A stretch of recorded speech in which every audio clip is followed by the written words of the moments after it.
Today I'm going to show you how to turn just one humble pallet into this charming planter. I totally forgot to start filming from the beginning, but let me explain how it's done. So before we roll up our sleeves, let's quickly talk about the pallet. Look for one in good shape. 9 boards across the top is ideal for this project. Just cut the pallet into 3 equal parts, each with 3 boards.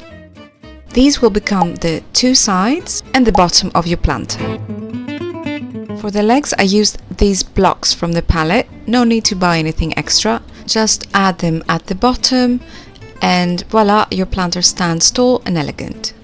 Well, not very tall.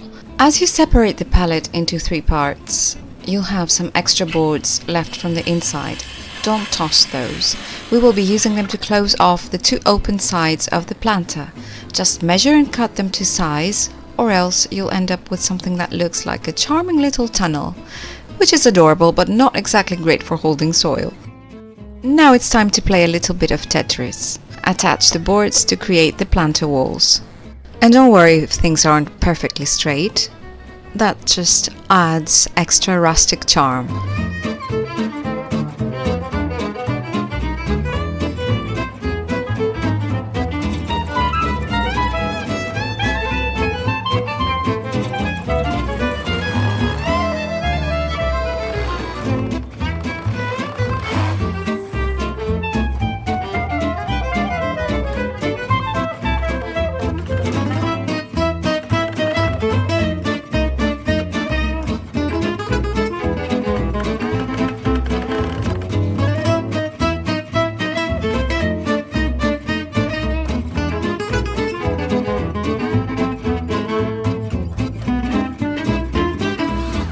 I used basic shade cloth to line the planter, keeps the soil from falling through those gaps and still lets water drain, and I just stapled it in place, quick and easy.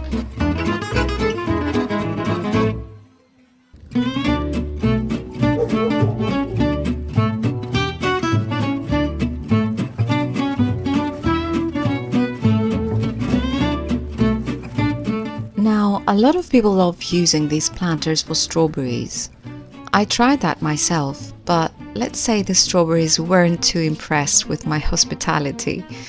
So this time I'm sticking with trusty tomatoes and a little basil, of course, for good company.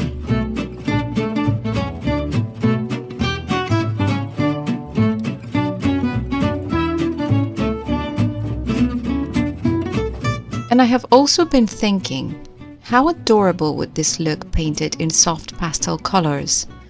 I saw someone do that and it completely transformed their garden. What do you think? Should I try that next or keep it rustic and weathered? Let me know in the comments. Rustic or pastel?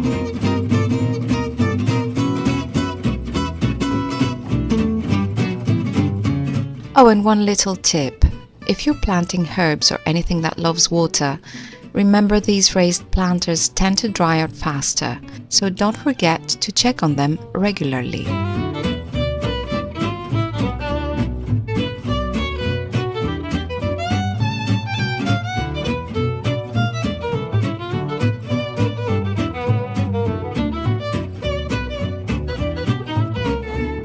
And while we're on the topic of improvements, if anyone has a more aesthetic way to cat-proof my poor plants, please share it. As you've probably noticed, my current wire mesh solution is, well, let's call it practical, not pretty.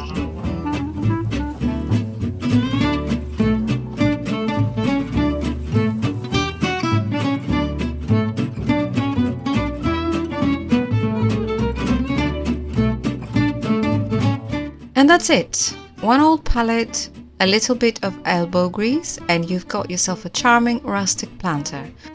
And if you enjoyed this little project and you like gardening and DIYs, you will probably like this video too.